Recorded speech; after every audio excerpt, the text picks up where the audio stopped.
네. 다음 이제 70번 민법상 매매계약하는 설명으로 틀린 것은 매매계약은 낙성, 분료식 계약이다.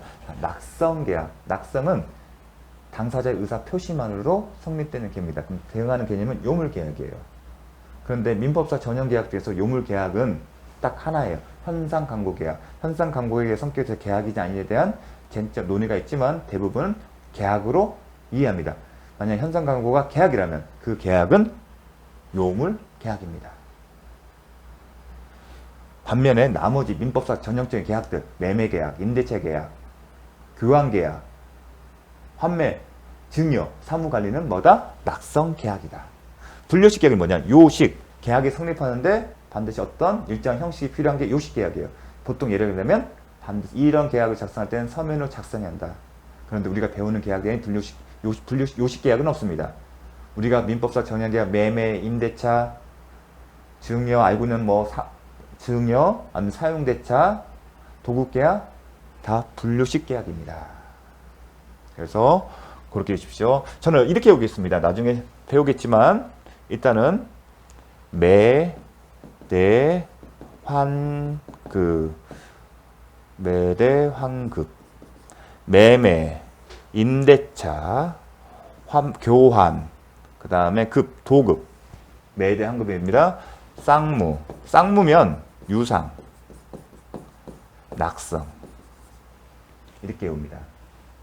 그리고 사무증,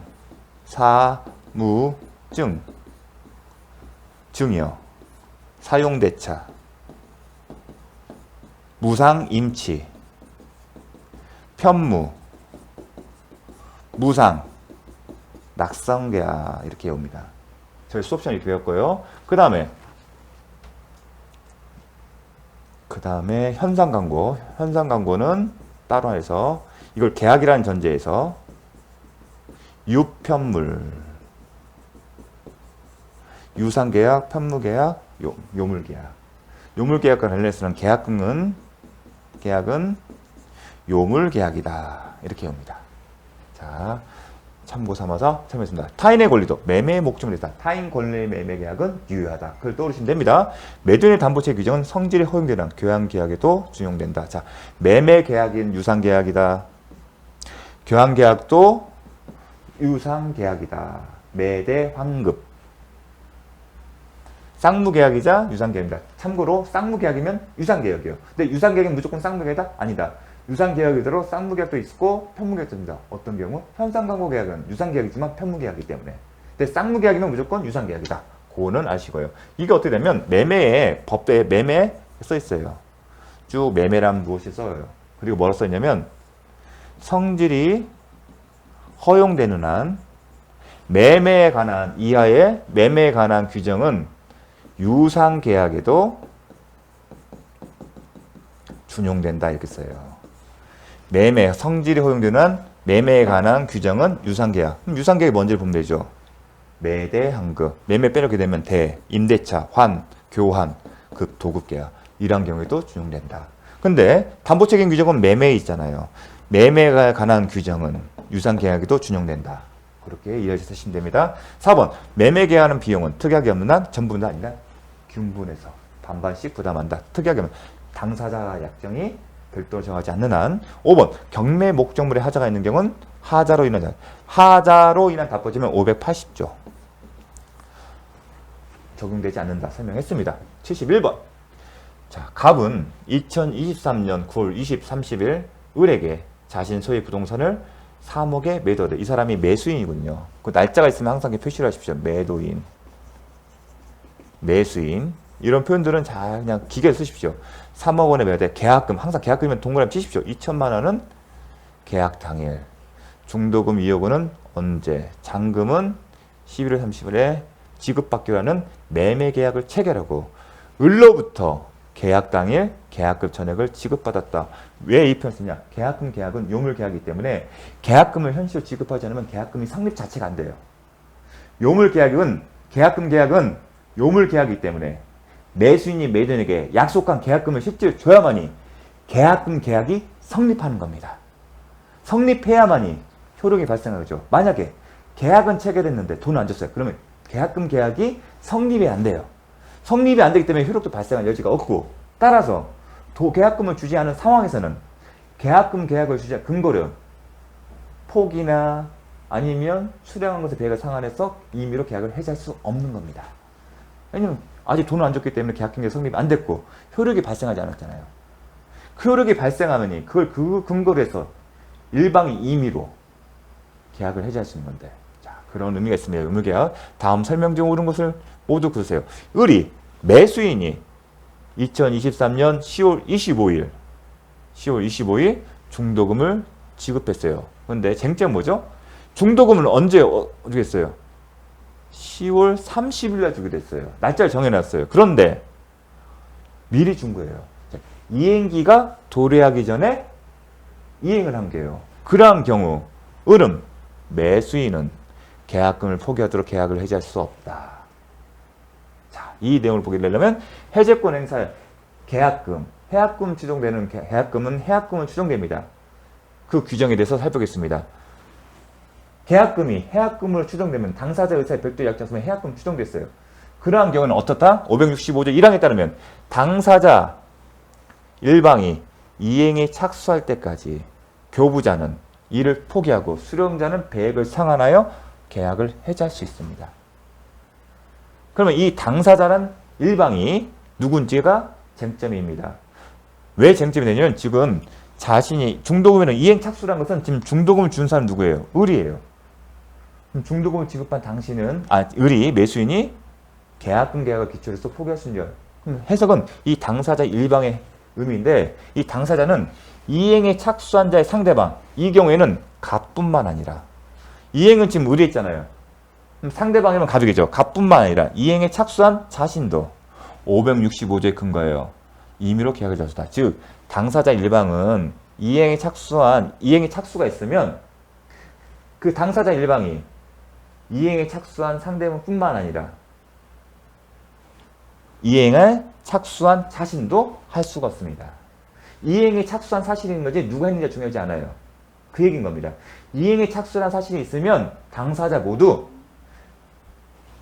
이 규정에 의해서 계약을 일방적으로 해지할 수 없다는 거 기억해 주십시오. 그러니까 이행에 착수가 있냐 없냐가 중요한 거지 누가 했냐가 중요한 겁니다. 이행에 착수가 있으면 이행에 착수한 사람뿐만 아니라 그 착수한 상대방도 역시 못한다는 거, 그걸 기억해 주십시오. 첫 번째. 두 번째, 이행기 전에 이행 착수도 여기서 말할 수 있는 이행의 착수로 볼 수 있는지. 이행기 약정이 있다 하더라도 특별한 사정이 없는 한 이행기 전에 이행에 착수할 수 있다. 즉 이행기 전에 이행 착수는 이행의 착수에 해당되기 때문에, 비록 이행기 전에 착수하더라도 이행의 착수에 해당되기 때문에 이행에 착수한 사람뿐만 아니라 이행 착수의 상대방 모두 이 조항에 의해서 계약을 해지할 수 없다는 겁니다. 그럼 특별한 사정이 뭐냐? 왜냐하면 이 이행기라는 것은 채무자의 이익인 거고 채무자는 그 이익을 포기할 수 있기 때문에 그렇습니다. 특별한 사정이 뭐냐? 그걸 기억하셔야 합니다. 특별한 사정은 당사자가 계약을 체결할 때 이행기 전에는 착수하지 아니하기로 특약을 한 겁니다. 그러한 경우라면 이행기 전의 이행은 여기에 해당되지 않는 거고, 그 얘기는 당사자는 그 이행기에 도래하기 전이라면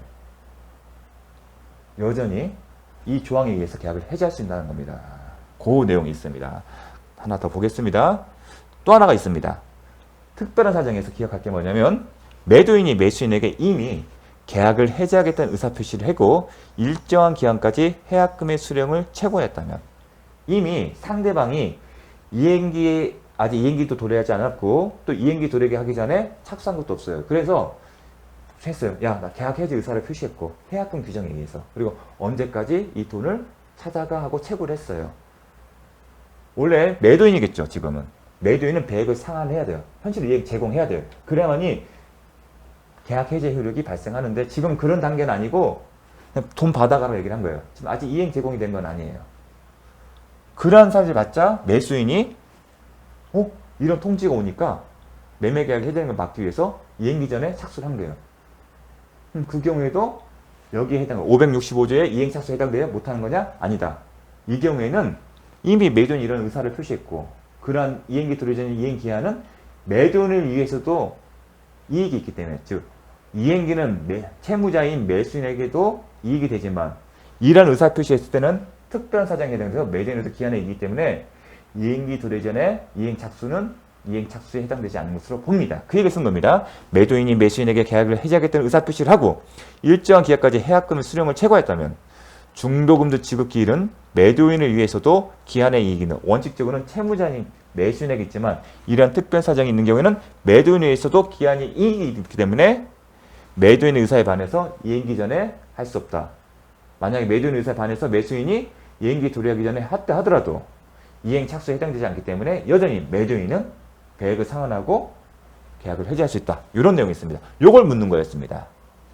자, 니은, 을이 매수인이 10월 25일 중도금 2억 원을 가백에 지급한 경우 이행기 도래하기 전에 이행의 착수, 특별한 사정이 없으면 이행의 착수에 해당된다고 했죠. 이행의 착수예요. 갑은 매도인은 10월 27일 계약금 100을 상하도록 계약할 수 없다. 맞다. 이행에 착수했기 때문에 이행에 착수한 매수인 채무자뿐만 아니라 이행 착수의 상대방이 매도인 역시도 565조 규정에 의해서 계약을 해지할 수 없다. 맞는 질문입니다. 디귿번, 을이 계약 당시 중도금족 1억에 지급액, 계약 당시 원래 중도금 2억은 이때 주기로 했어요. 그런데 계약 당일날 계약금뿐만 아니라 중도금의 일금을 줬어요. 만약에 현금을 줬으면 이행에 착수한 거예요. 이미. 근데 그 1억 원을 현금을 준 게 아니라 뭐예요? 1억 원 현금을 준 대신에 가름하여 병에 대한 채권을 준 거예요. 겸에게 양도하기라고 약정하고 그 자리에 병. 채권의 채무자니까 채무자도 참석하였다면 이것을 과연 현실적으로 돈을 준 것과 동일하게 취급했느냐를 묻는 거예요. 단순히 채권 양도 계약만으로는 안 되고 더 나아가보다 대항 요건을 갖춘 거잖아요. 채권 양도 계약에 의하면 양도인과 양수의 사이에 있어서는 준법률행위 때문에 채권의 기속 주체가 바뀌어요. 하지만 양수인이 그 권리를 행사하기 위해서는 즉 채무자에 대해 그 채권을 행사하려면 뭐가 대항 요건을 갖춰야 돼요. 뭐다? 그게 채무자에 대한 통지나 승낙이에요. 근데 승낙까지 갖췄어요. 그 얘기는 채권 양도 계약을 체결했고 대항 요건을 갖춘 경우에 과연 1억 원의 지급과 똑같이 볼 수 있는지, 만약 똑같이 보게 된다면 이행 착수가 된 경우고 그러한 경우에 해당된다면 당사자는 565조에 따른 565조에 따른 일방적 계약 해제가 불가능할 겁니다. 대법원 판례는 병도 참석했기 때문에 승낙을 갖췄고 즉 대항 요건을 갖췄기 때문에 실제로 돈을 준 것과 마찬가지다. 따라서 이행 착수에 해당된다. 그렇기 때문에 해제할 수 없다. 이런 결론을 내린 겁니다. 여기 하나 더 볼 게 있네요. 계약금 수령자가 해제 의사표현. 자, 계약금의 교부자는 포기합니다. 나 포기하고 계약 해제합니다. 그렇게 하면 돼요. 근데 수령자는 어떻게 한다? 자, 이게 계약 해제합니다. 그 의사표시는 부족하고 뭐다? 반드시 계약의 배액을 현실로 제공해야 합니다. 제공해요. 누구는? 수령자는. 즉 해제 의사표시만은 부족하고 교부자는 의사표시만은 가능하지만 수령자는 의사표시는 부족하고 배액의 제공이 있어야 합니다. 그래야만이 해제 효과가 생기는데 이 배액 제공만 있으면 충분하지 반드시 이를 수령하지 않는다고 해서 공탁까지 할 필요는 없습니다. 이거는 수령자에게 유리한 해석이죠. 왜냐하면 도망다니는 경우도 있거든요. 돈 안 받으려고. 그런 경우 있습니다. 왜냐하면 이걸 받는 순간 계약이 해제된 거예요. 계약 해제를 피하기 위해서 도망다니는 경우도 있어요. 매수인이. 그래서 요 내용까지 잘 기억을 해주십시오. 정말 실무적으로 중요한 의미입니다. 72번. 민법상 임대차 계약이라는 설명으로 틀린 것은 임대인이 목적물을 중요한 것은 민법상 임대차 계약이에요. 임대차 계약은 민법상 임대차 계약이지만 주택임대차보호법상의 임대차 계약, 상가건물 임대차보호법상의 임대차 계약이 있습니다. 주택임대차법이나 상가건물 임대차법은 특별법으로 생각하십니다. 근데 민법상 임대차 계약이면 그게 중요한 겁니다. 그러한 경우에는 임대인이 목적물의 임대 권한이 없어도 임대 계약은 유효하게 성립합니다. 반면에 주택임대차법상 임대차 계약이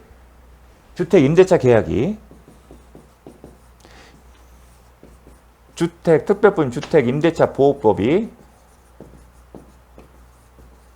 적용되기 위해서는 주택임대차 계약에 관해서 주택임대차보호법이 적용되기 위해서는 주택임대차 계약이 유효해야 합니다.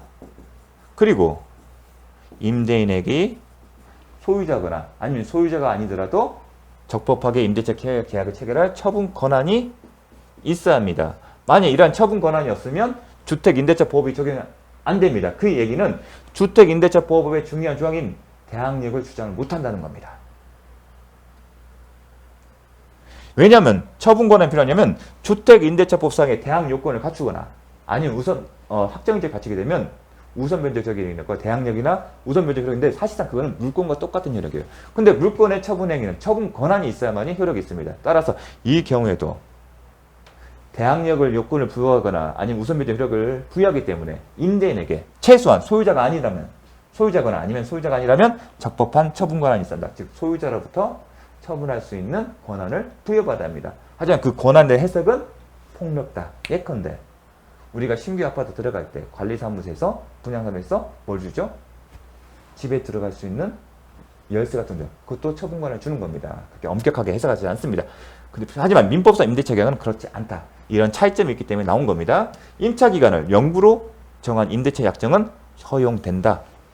자, 영구로 하게 되면 임대차 계약을 하게 되면 목적물에 누가 점유하죠? 임차인이 점유해요. 영구를 하게 되면 그럼 점유를 한다는 얘기는 사용 수익을 한다는 거예요. 근데 소유권에는 권능이 있죠. 사용 수익 처분이에요. 영구로 임대차 약정하게 되면 소유권의 사용 수익이 더 이상 없어지는 걸 마찬가지 아니에요.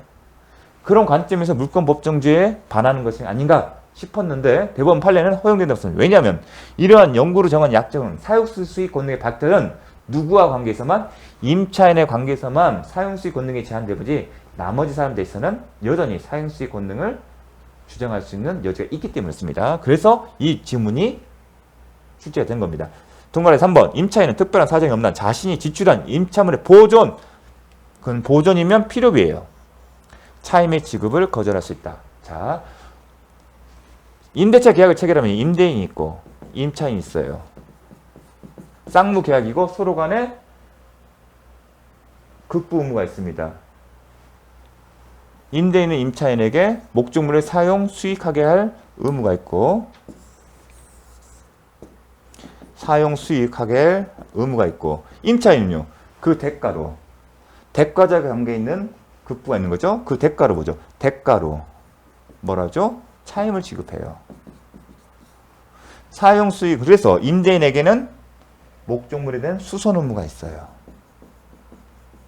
이런 의무가 있기 때문에 수선 의무가 있고 이 수선 의무가 있는데 이 차임과 다 연결이 되는 거예요. 그런데 이 수선을 제대로 하지 않아서 이 사람이 필요비를 지출한 거예요.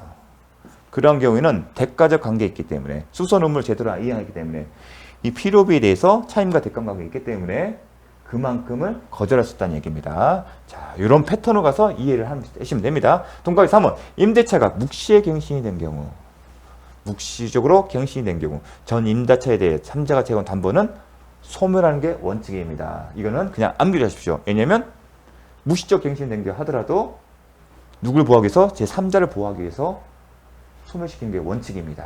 자, 기억해 주십시오.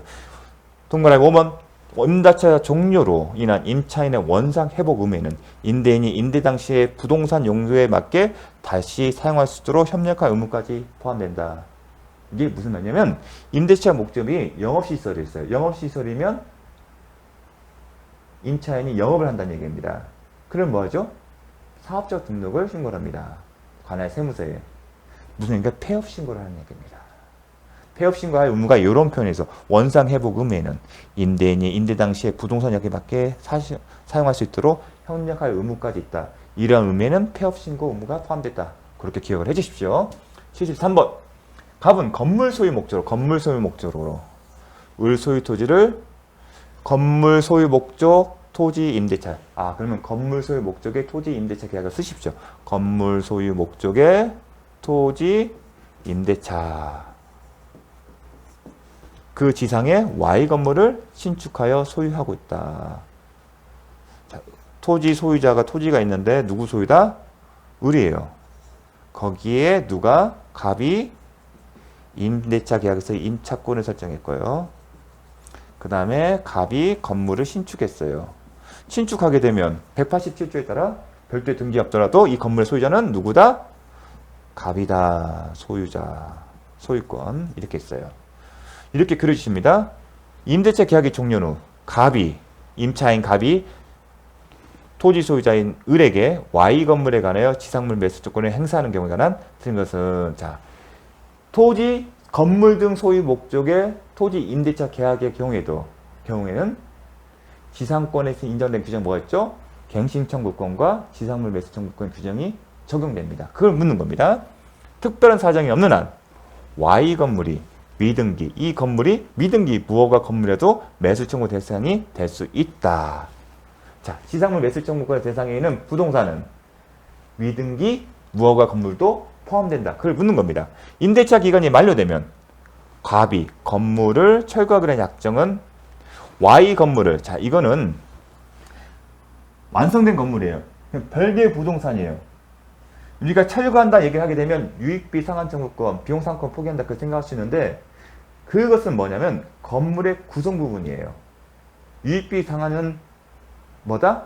구성 부분이에요. 부합이 되지 않는. 그런데 이건 뭐예요? 독립된 물건이잖아요. 그럼 독립된 물건에 대한 철거는 뭐냐면 결국은 지상물 매수 청구권 포기예요. 이 얘기는 지상물 매수 청구권을 포기하라는 거예요. 하지만 지상물 매수 청구권은 행사할 수 있는 규정은 강행 규정이에요. 그 얘기 뭐냐면 지상물 매수 청구권의 포기가 임차인에 불리한 약정이기 때문에 효력이 없는 겁니다.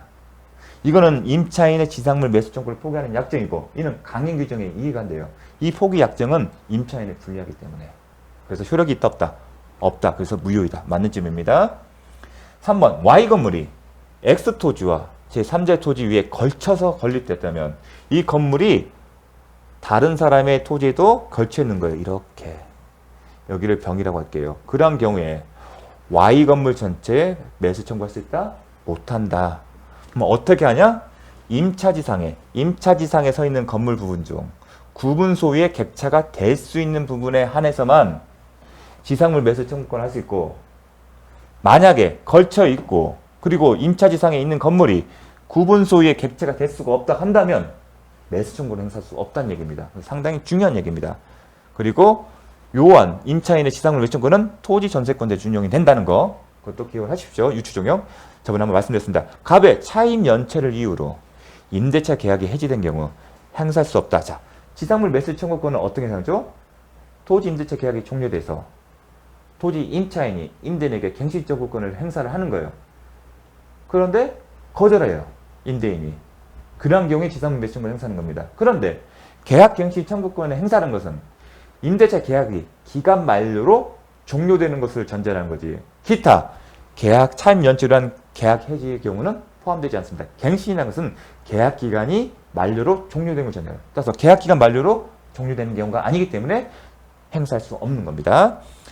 갑이 적법하게 매수 청구권을 행사한 후에도 Y 건물의 점유 사용을 통하여 X 토지를 계속하여 점유 사용하였다면, 자, 이 사람이 사용은 애시당초 임대차 계약을 통해서 사용했어요. 그리고 대가를 지급했어요.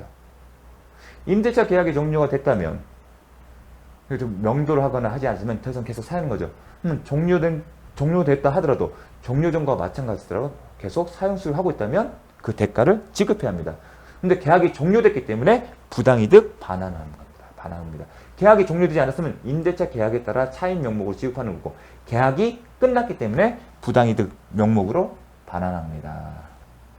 이 얘기는 이 건물에 대해서 지상물 매수 청구권을 행사하게 되면 여전히 이 토지를 점유하고 있는 임차인에게 이 토지에 사용할 수 있는 권리를 부여한 것은 기냐 아니냐? 아니다. 여전히 차임 상당의 금원을 지급할 의무가 있다. 그걸 묻는 겁니다.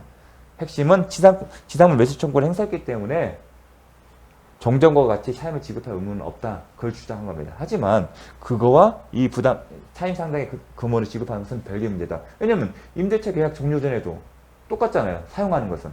그전에는 임대차 계약이 있었으니까 주는 거고, 당연히 종료 후에 하더라도 지상물 매수 청구를 행사했다 하더라도 여전히 지급할 의무가 있다는 겁니다. 이것도 잘 기억을 해주십시오. 74번. 자, 잠시 쉬었다가 하도록 하겠습니다.